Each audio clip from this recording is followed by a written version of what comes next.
Hello, everybody, and welcome back to the CirclingSeattleSports podcast. This is the 127th episode of the show itself, the 36th edition of the Seattle Interview Series. Someone who represents, I would say, the Seattle Interview Series relatively well. Olivia Van Der Jagt, coming from Kent Ridge High School in Kent. I mean, that's in the name there. Going to UW, and now with the rain here. All Pac-12 third team, just this weird year ago, 2 seasons ago thing. Scholar all region, second team Pac-12 academic honor roll, relatively recently drafted by the Reign. How have you been since then? I know that in an interview you did with Eastside, talked about, ever since then training. We've got preseason coming up here at the beginning of next month. Has it just kind of been training for you? How's it been since you got the call? Yeah, well, thanks for having me, first off. I am just trying to get as much training as I can before the start of preseason. I have a trainer down here in Covington, so I, do fitness, lift with him. And then I've actually been playing with some local clubs, some of my, actually, like you mentioned, Eastside, some of my old coach, and then Seattle United with a coach up there. And then my friend Amira and I were playing indoor soccer in Tacoma. So that's been really fun. We just train with them. You basically just play. And so, yeah, just trying to get as many touches in and prepare myself for the start of preseason. Amira obviously signing with a pro club overseas. I mean, that's got to be exciting as well. I mean, I know in talking with your goalkeeper, they're obviously, in sports and soccer, as a whole, there are so many different avenues you can go. Obviously, here in the US, that's something that's growing, with expansion. So it's interesting to see, where at least the Huskies, where different players go. Obviously, you're staying here. To go back to very beginning, can you pinpoint sort of where your soccer journey began, or perhaps where the love of soccer took off? Because I know for some players, it's, I started playing really early on, but I didn't really fall in love with the game until, sometimes late. So what would be better for you to pinpoint, I guess, where the love of the game began, or where soccer as a whole just took off? Yeah, so I started playing soccer when I was about 4, and I feel like it really started then. Like, I knew I loved soccer. I always wanted to play soccer. My older brother played soccer, and so it was kind of nice to just like follow in his footsteps, and I got to play with him, which was nice. But yeah, even from the start, it was really something I loved, and I played all the way up until high school. But I also played volleyball too, so that was another sport. And I eventually in high school, when it got kind of hard with traveling with both club volleyball, club soccer, I eventually had to choose one. But I always knew that like I couldn't really not play soccer, and volleyball was something that, yeah, I loved doing it, but it was something I could live without. And I just feel like soccer was like my real passion. Yeah, in researching, it's interesting to note that your father played for a national team in volleyball, and I know that there was an interview you did with Chris Egan a while ago when you were at Kent Ridge, where you said he's still got some moves that he'll use when you guys would play. But that is interesting to hear, that was something that you took up to the club level, and it was something that a decision had to be made, and ultimately there was a priority there. But at least, if the parents ever want to, we've got a pretty good volleyball team here at UW. But it is interesting to note that, because a lot of the times the sports journey of like a pro player, or even sometimes college players, you see a lot of different sports being played. And I think that's why it's so big to get involved as much as you can, because you never know what you might want to fit into. So, I mean, with juggling those two pretty heavily and being a pretty good student, what was your motivation to get better in high school? Was it just to, continue playing the game you love, or was it just something that kind of came subconsciously? It wasn't anything that you were necessarily working forward to. Yeah, I mean, I feel like it was kind of a bit of both. I feel like, in high school, like I just loved playing the game. I loved playing with my teammates. I had moved clubs, so I went to Eastside FC in high school, and just, playing with them, I just feel like it was not only like intense and competition and everything like that, but we all just had like a really, really fun time every single practice, no matter what we were doing. And so I just feel like that part of it makes it easier to work hard and to, get better and, want to get better and compete with your teammates. But I also feel like it was a factor of just, I knew I wanted to play in college, and I knew I wanted to get to the next level and, get better and make an impact at the college level. And so that was another motivating factor, is just wanting to get to that level and be seen by coaches and really just work hard so I can get there and compete and, just do my best to get to that point. And so I feel like it was a kind of a mix of both in that sense. Can you expand a little bit more, on playing with Eastside? I mean, obviously that was something that seems like it was a pretty heavy factor in just accelerating your career as a whole. But can you talk about, playing with the club as well as the influence that it might have had on your career as a whole? Obviously, we could look at high school, but sometimes it seems like the club level is really what takes it up a notch. Yeah. So, Eastside, it was a really, really special team. Like, I feel like it's one of the teams that everyone gets along. You have amazing team chemistry. And so I think that's something that like really played into the success we had, and just it works better on the field if everyone is having a good time, if everyone gets along, if everyone like truly cares about each other. And so I feel like that was the thing about the team that really stood out to me.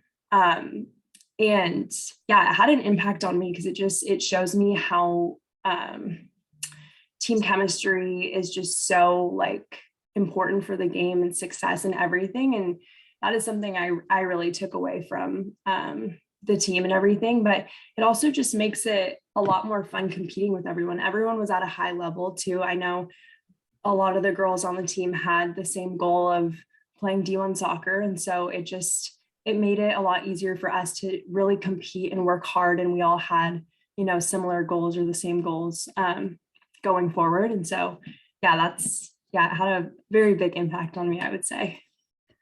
Yeah. Can you also describe, I know you talked about East Side and, kind of an iron sharpens iron situation, everybody trying to get better. And obviously you talk about chemistry. I think that's something that is obvious as it is to the people who play. Sometimes the people in the stands don't understand that. It's as many great players as you can play. If they don't gel well, it's not going to matter.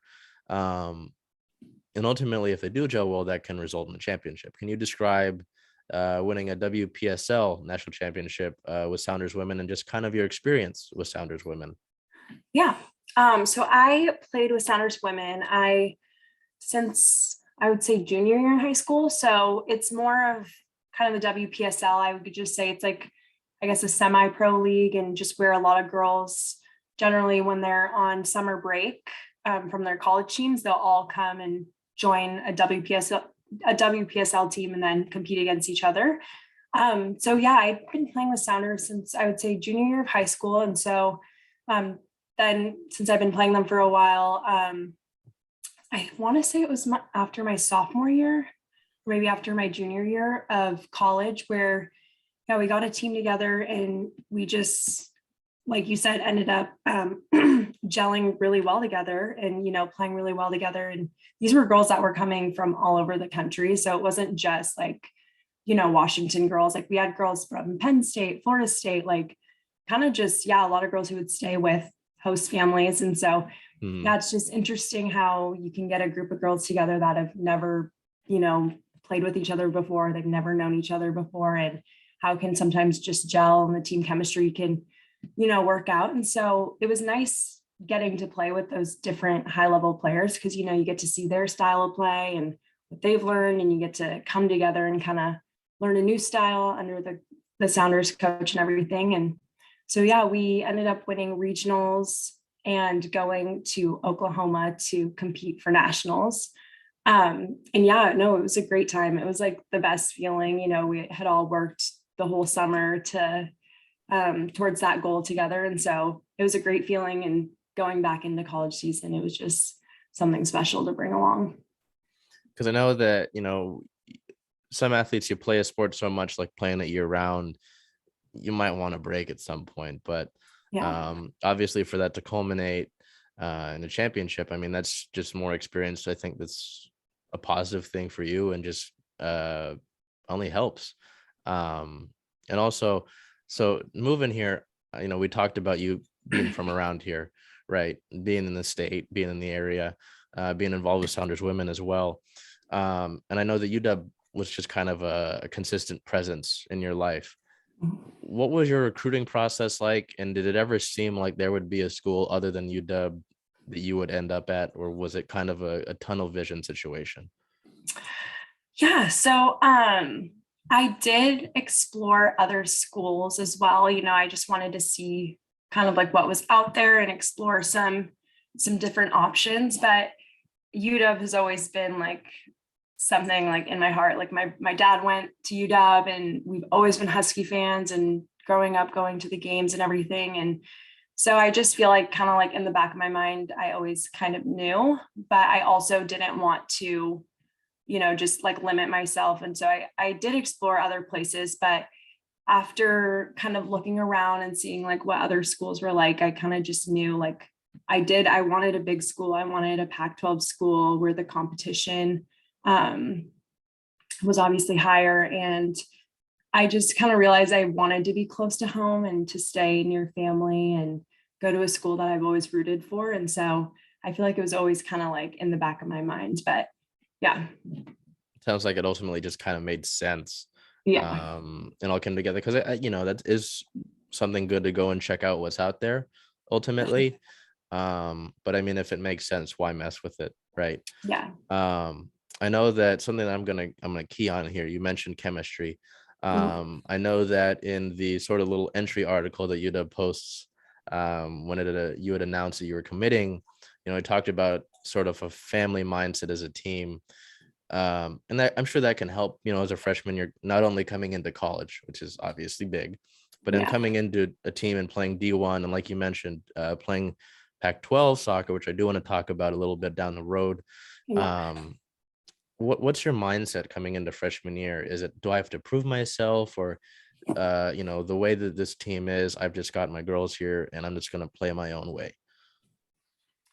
Yeah, I think my mindset going into freshman year was kind of just going in and learning and growing as much as I can. We had a ton of seniors and fifth years. I want to say like probably like 12 or 13 fifth years and seniors combined. And so for me, it was kind of just going in with the mindset that like, I don't really know what college soccer is like. I know that it's a lot different from club soccer. And so I'm kind of here to just learn more about like the speed of play and what I need to get better at. Obviously, their style of play might be different than what I have grown up with. And so I feel like it was just more of like a growth year for me to learn from them who've had, years of experience, and just get better and kind of adapt to the way that they play, the way that, they learn things and everything. So that was kind of my mindset going in.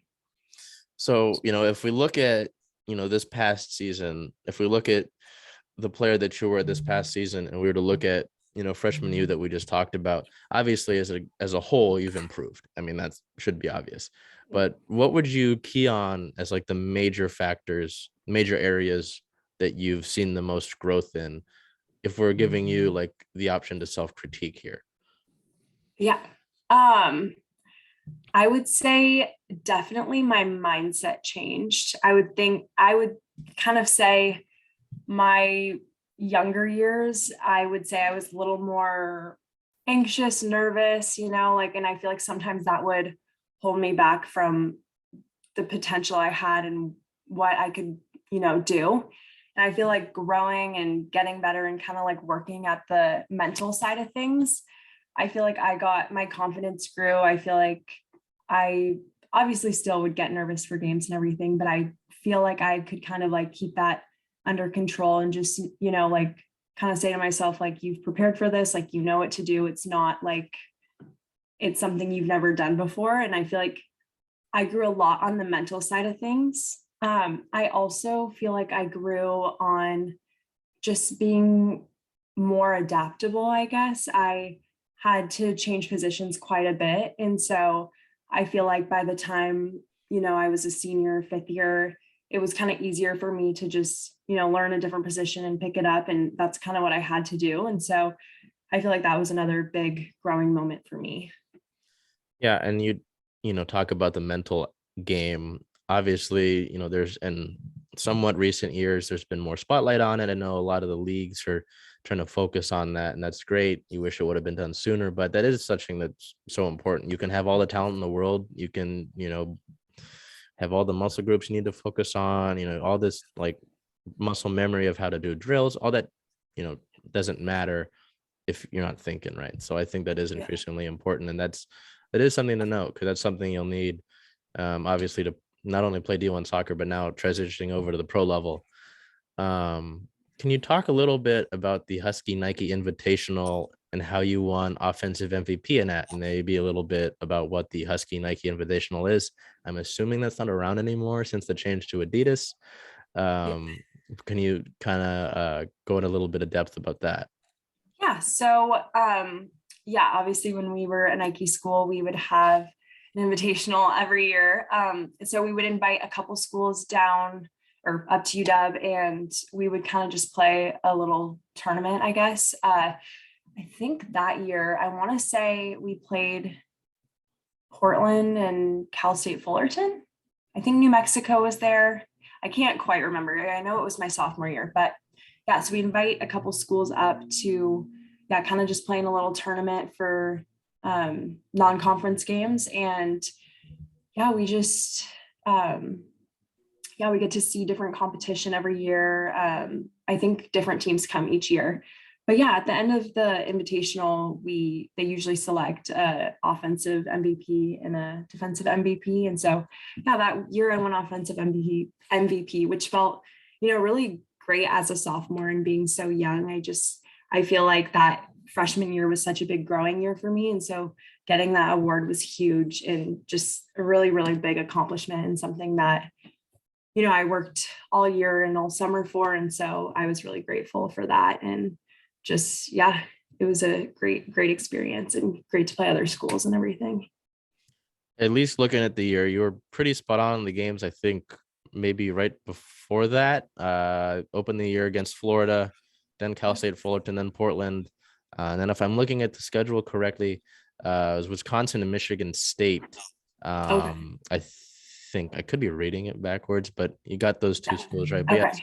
something to know. Obviously, the invitationals for different sports are a big thing, and I think that I mean, you could have your input on it as well.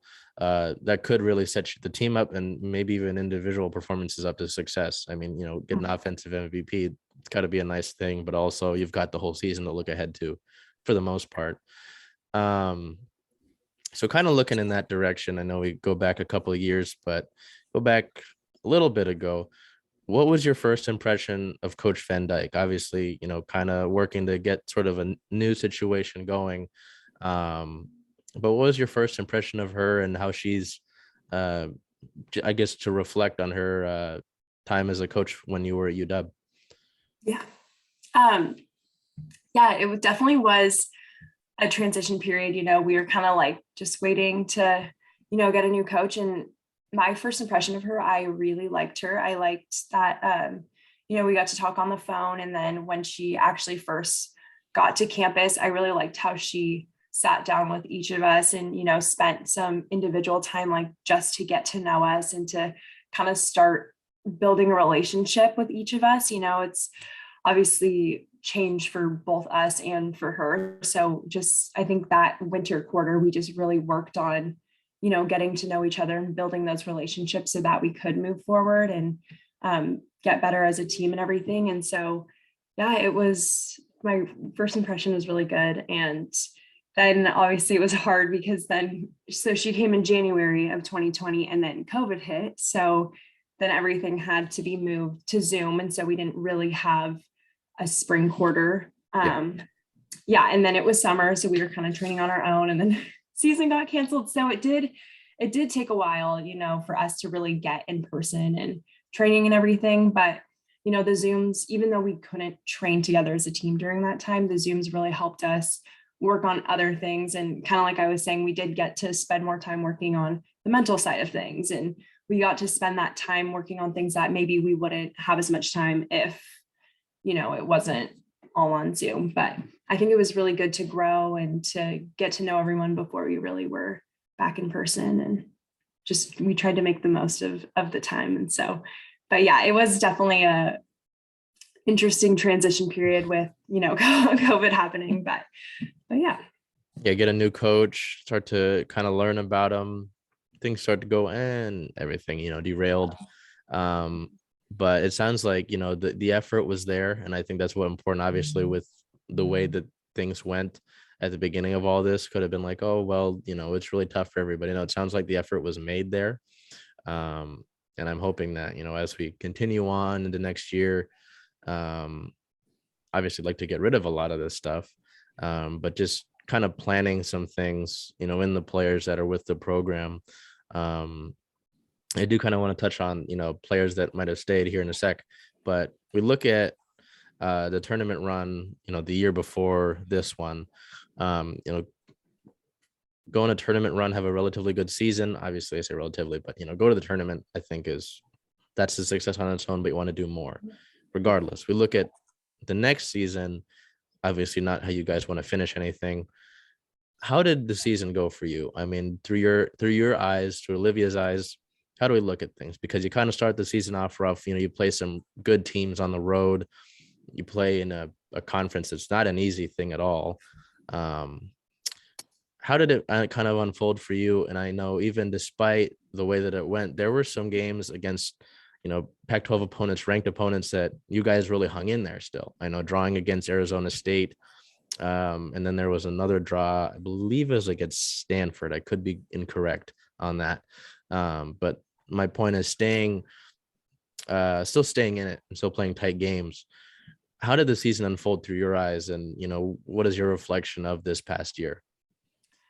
Yeah. I think at the beginning of the season, we had kind of a lot of things to figure out, and we did kind of start on a rocky start. And I think, yeah, we did have some things to figure out. And I think by the time we did kind of work through these problems and solve these problems that we had, at the beginning of the season, it was almost like we were so many games into it. It felt like it was almost a little bit too late for us to solve those problems, where we were then trying to get games back. And by the time Pac-12 started, it's obviously a really competitive conference. So it's like, yeah, we have to go in there and basically just win as many games as we can and get back. And, I think that was a goal for us. And the position we were in towards the end of the season was like, if we want to make it to the tournament, we have to win our games out.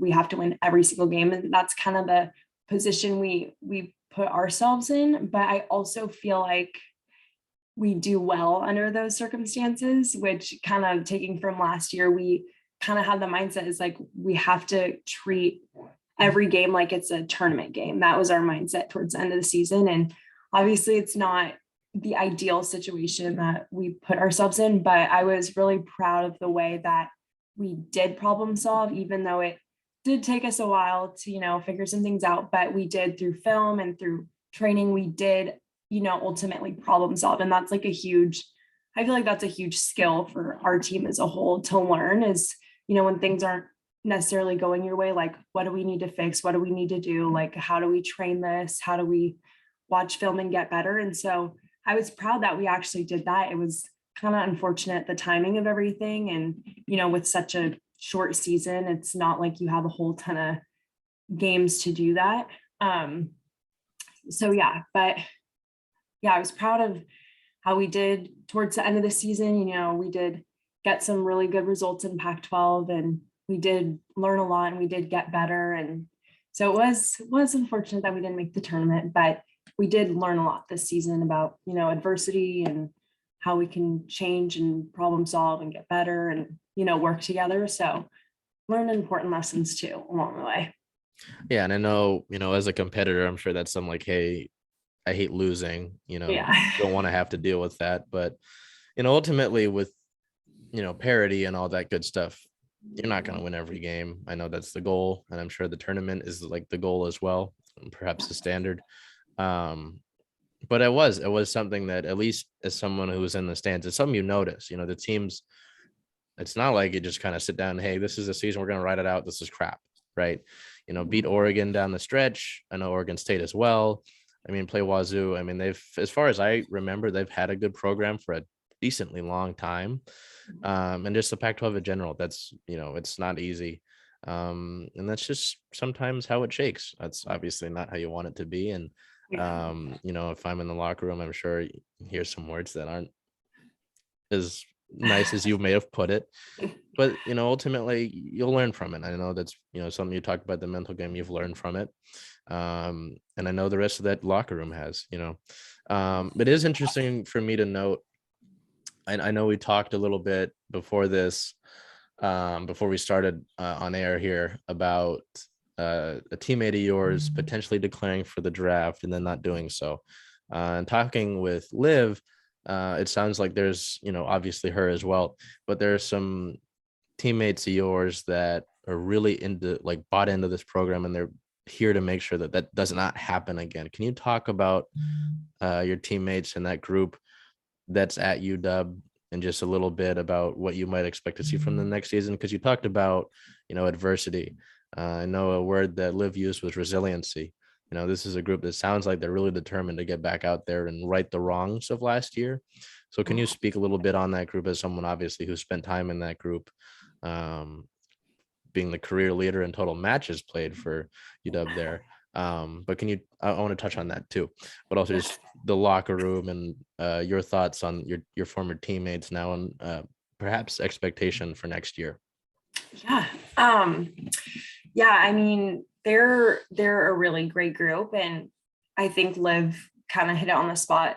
Very, very resilient. And I think both seasons kind of show that. I mean, last season and then the season in the spring, we had, I would say, a ton of adversity with injuries and, just everything with COVID. I feel like we really had to fight through that season and, do our best. And we obviously made a great run in the tournament. And so I think resilient would be, a great word. I think we've had to deal with so many injuries. I know our teammate Shay is on her third ACL, and she's fighting to get back, and she never quit. She's determined. She, is going to get back out there next season. And she's someone that I look up to a lot, and who, deals with adversity. She's resilient. She is someone that always is working hard. And I think she's played an amazing role these past years, even though she was hurt. She still played a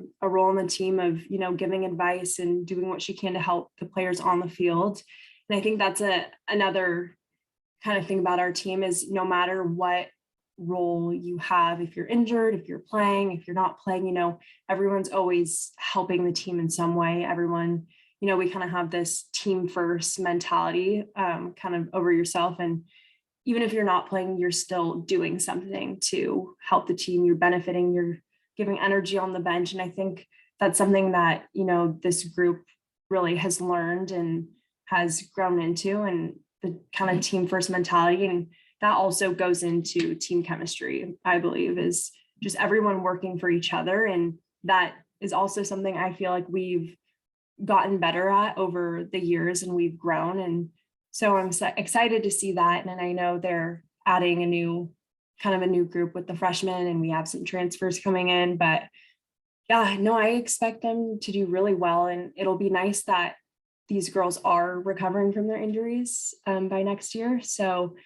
it'll be awesome. And I think they'll do great next year. And they have which is also kind of an interesting thing about last year, is going from a spring season to a fall season. You only have a couple months, and those months you really don't spend them with your team. It's the summer, you kind of train on your own or train with Wpsl teams, but I think it'll be great for them that they get this whole year to really, like I said, build that chemistry and, kind of get together and figure those things out that they need to figure out, whether it's, their style of play or just other things. But I think that'll be really good for them as well.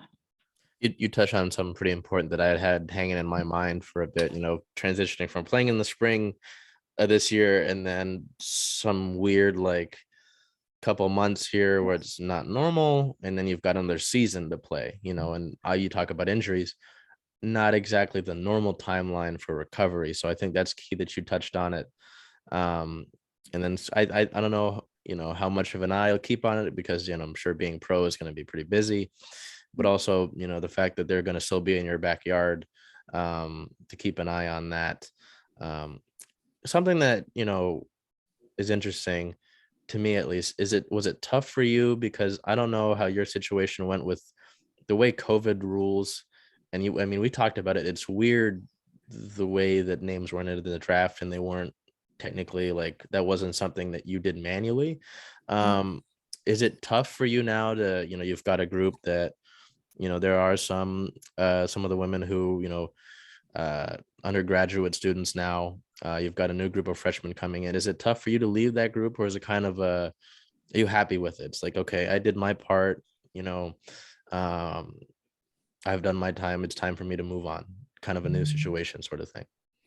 Yeah. I was really sad to be done. I, love the team and I love the group, and I just, yeah, it was something that was like really hard for me. And it like took a while for me to like really wrap my head around, like, wow, I spent like 5 years or like 5 seasons here, and now it's like over. I feel like it went by so quickly. So yeah, it was something really hard to kind of just, yeah, like I said, wrap my head around it. But I did feel like I am at a point where I'm like, I'm ready to, try something new and, get out of my comfort zone again and, really get better and everything. And so I feel like I'm at that point where I'm ready, but it's also kind of a thing where it's like, oh, it's so sad that I'm leaving them. But I also get to, be in the area, and I still see them, and I still get to hang out with them, and it'll be fun to go to games and everything. So it's like, I'm not totally gone. I still get to Yeah. hang out with everyone, but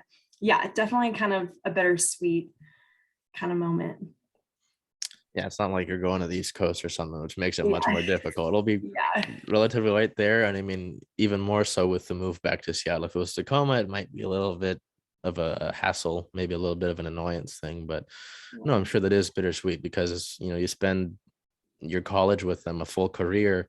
And then I'm sure there was I'm sure, at least with this group now, there's some unfinished business. And I'm sure you'd like to be, hey, we want to write this thing, but it's you've got a different story to write, I guess you could say.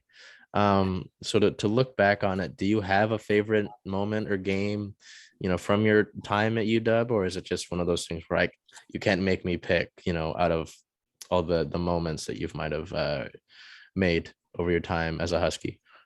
Yeah, that is hard. That is a hard question. I would say one of my favorite moments, it was 2019 season, and we beat Wazoo for like the first time, I don't know how many years. Like, it was such a like big thing that like we made a big deal about. It's like, oh my God, like we haven't beat Wazoo in how many years? I think it was like 14, I want to say. I can't really remember. But it was like this huge thing. We're like, okay, like this is the year, like we have to win. And it was really an amazing experience. Like everyone, the crowd, I'm like, I don't know if I've seen the crowd that big before. It was probably one of the biggest crowds we've had, but everyone stormed the field after, like everyone was celebrating on the field. And it was just like this really amazing, fun experience for us. And yeah, it was our last game before going to the tournament that year. So yeah, that was another thing, beating them and going to the tournament. It was a really good feeling. Rivalry games always seem to have that effect. I mean, Yeah. especially when it's an in-state rival.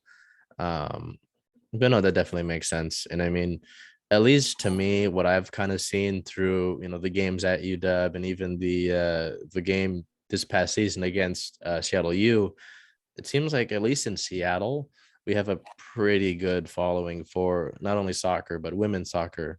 Just it's good to see that. And obviously, with restrictions and such, as we deal with this pandemic, it makes it somewhat tough, and people want to be safe and all that. But still, even, you see all the club teams out at your guys' games, and I see the rain stuff here and there. So it's really cool to see that. I don't know if you're ever able to notice that. I'm sure when you're playing, it's kind of like I can't look at the crowd.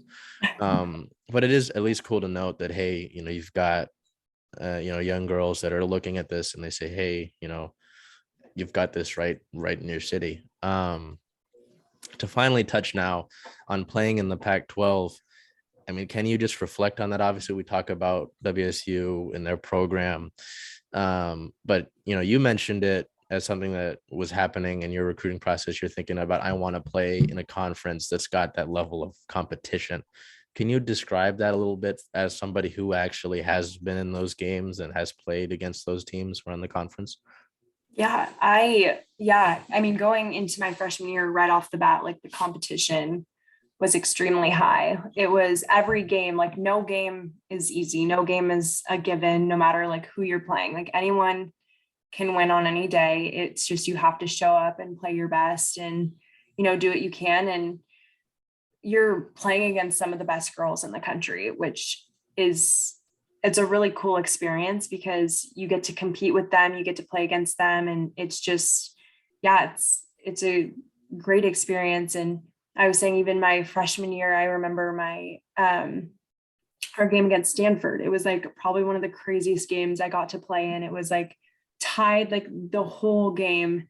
And unfortunately they scored, and I want to say like the last 90 seconds ish minute.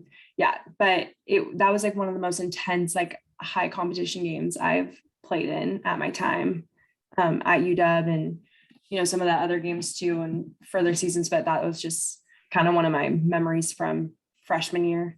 But yeah, no, it was a great experience getting to play with the best girls in the country, and just always competing at every single game, no matter what team you're playing against.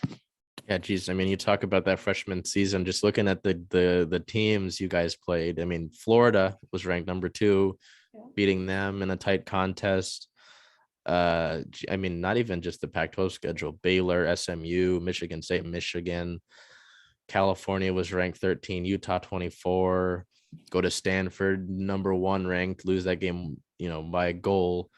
USC, UCLA. I mean, it wasn't exactly an easy schedule. So yeah, I mean, it is. I think that's something that I could do if I was just to sit here, looking at 2017. I go through 19, 18. Just look at where the different schools in the conference are ranked. I mean, it just kind of speaks for itself. And I know we touched on it earlier, and I said we'd talk about it later.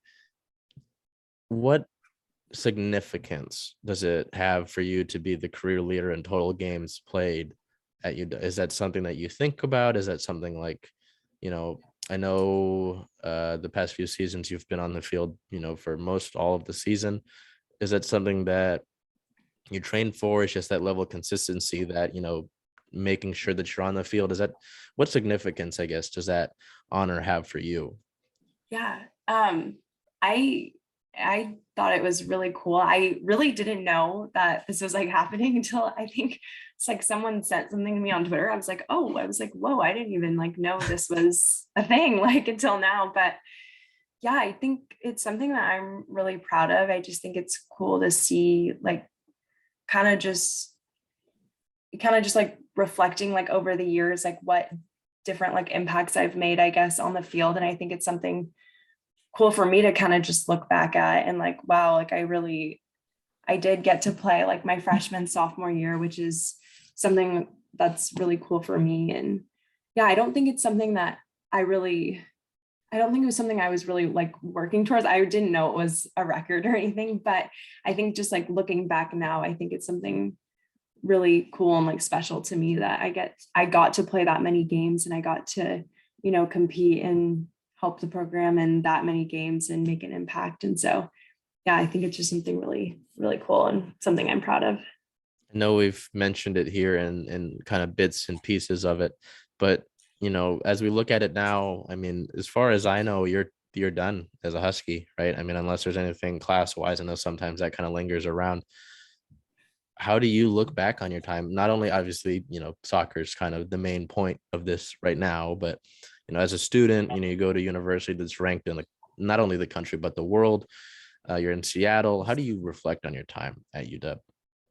Yeah, I had an amazing time at UW. I loved getting to live in Seattle because I grew up in the Kent area. So like actually living in the city and being on my own, it was such a good time. And, meeting everyone in the athletic department, I think we have teams that are really close to each other and just making new friends and meeting people from different states and everything. It was a really great experience. And the school part was awesome too. I feel like we have so many different opportunities here, and all our support staff is really helpful and amazing. And so I feel like I couldn't have had a better time in college. And yeah, it was just a very, very cool experience and friends that I'll, have for a lifetime. And so I'm really grateful for everything that, UW has done for me, and school wise and soccer, and, just bringing everyone together. So, yeah.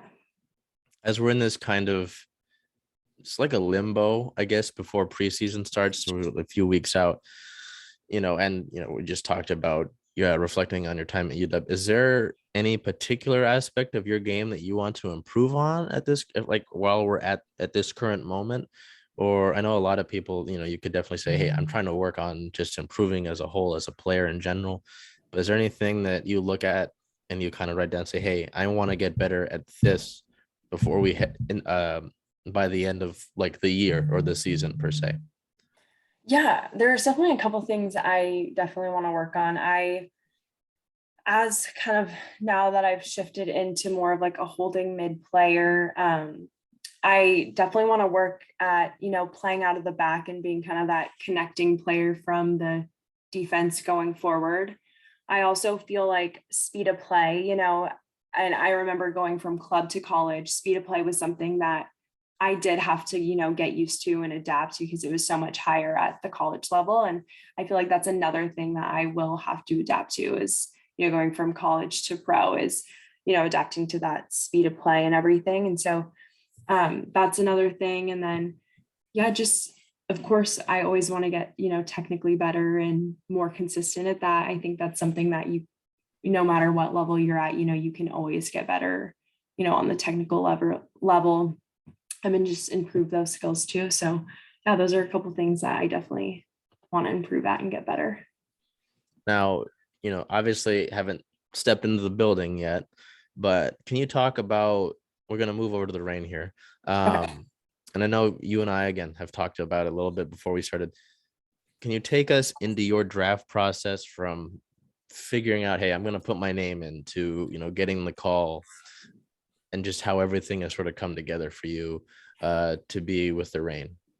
Yeah. So I want to say it was like 2 weeks before like the actual draft, they changed the rules where they were like, oh, like now your class can enter. And so I was, texting with like my coach and my agent and my former coach and just kind of seeing, they were like, yeah, you should definitely enter, just see what happens. Like there's always a benefit that, can come from it. There's no harm or anything. So just like enter your name, see what happens. And they were saying they'll, reach out to coaches for me and everything. And so I did enter. I got like my resume and my videos done and entered the draft. And yeah, from then I really didn't know what to expect. I was kind of just like we'll see what happens. Like I was really hoping that something would happen. And I was getting some texts from my former coach and my coach and my agent, like there is some interest, and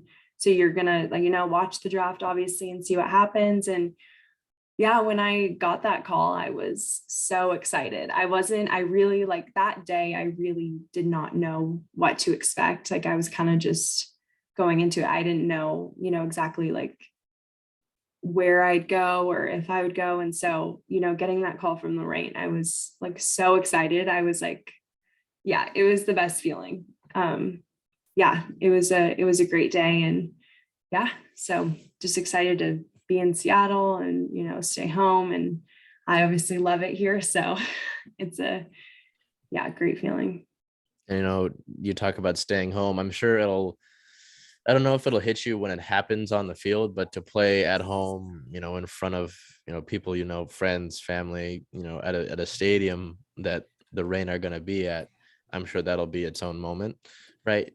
But But no, it was interesting as someone who was covering the draft. The Rain had several different picks, and I heard the first name, and I was like, huh, that's interesting. And then the rest of the name was read out, and I was like, oh, I would use a different word, but I think we've kept it pretty clean, and I don't want to go into the explicit tab. Yeah. I was just surprised because one, I had no idea, and with how the rules were, it's just kind of weird. I mean, 2 weeks before, it's like, oh, hey, that's changed now. So first thing I did was I texted Olivia. I was like, did you know about this? You know, so it was pretty cool to see. And obviously, for you, it's a big deal, to stay home. But as someone who is heavily involved in the Seattle sports, trying to keep everything up, I think that's cool to see, from Kent Ridge, UW, and now playing, with the team here. I think that's really cool. I'm sure they have, at least some of them, but have any of your new teammates reached out to you? And if so, what impression do you have so far? Obviously, with the Rain being around since 13 or so, I'm not entirely sure how much of it you followed, let alone the NWSL, but can you talk a little bit about that? And, you're going to be playing with some players who have been here since inception. I mean, I'm sure that's got to be somewhat of a big deal. Yeah. So can you just talk about if any of your teammates have reached out to you, and if so, what impression you have so far of having them as teammates, let alone, who they are as players? Yeah.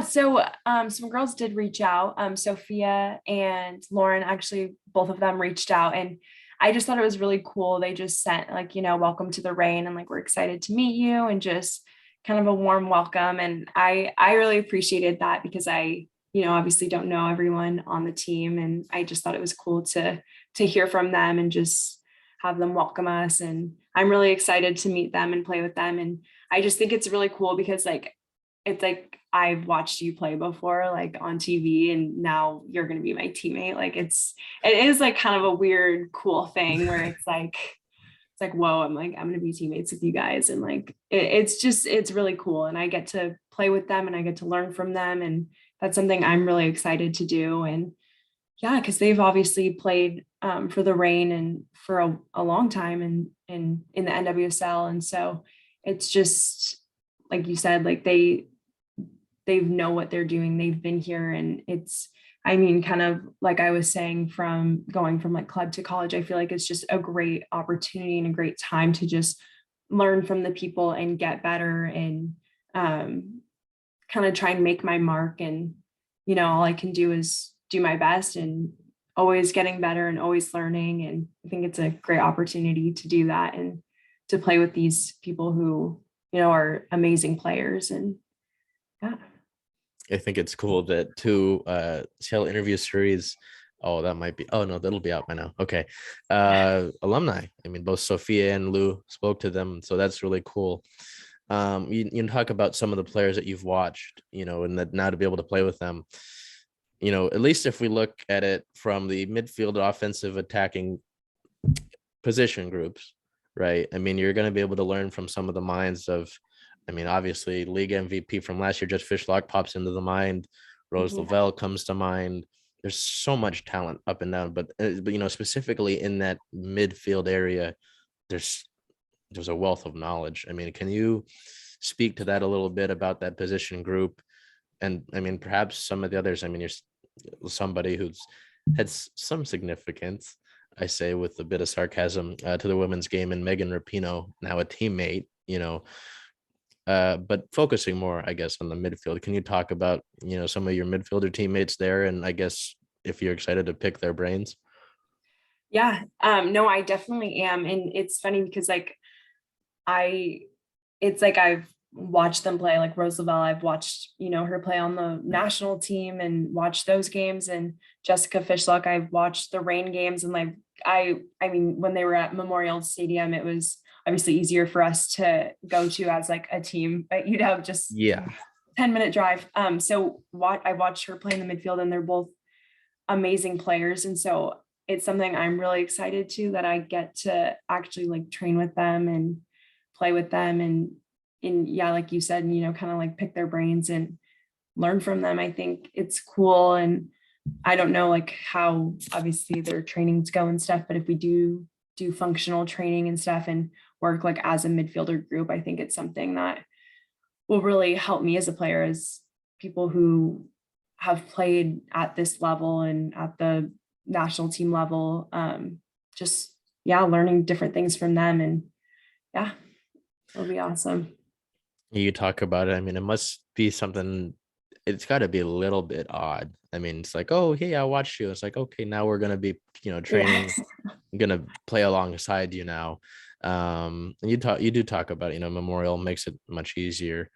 And I'm glad you don't have to take corner kicks at a baseball field. That will be, it's got to be weird. I mean, as somebody who Yeah. played, I mean, I only played at the high school level, but just knowing baseball conditions and on a soccer field, and then you add this Pacific Northwest weather, Yeah. not ideal. Not ideal. Not the best. I know we've touched on it a little bit, but I mean, are you able to really, have you sat down, I guess, and really thought about the opportunity to stay home and play pro soccer here in this area? I mean, um, Seattle has been home for me, so it's really cool to not only, cover the teams, but also speak with players, from it.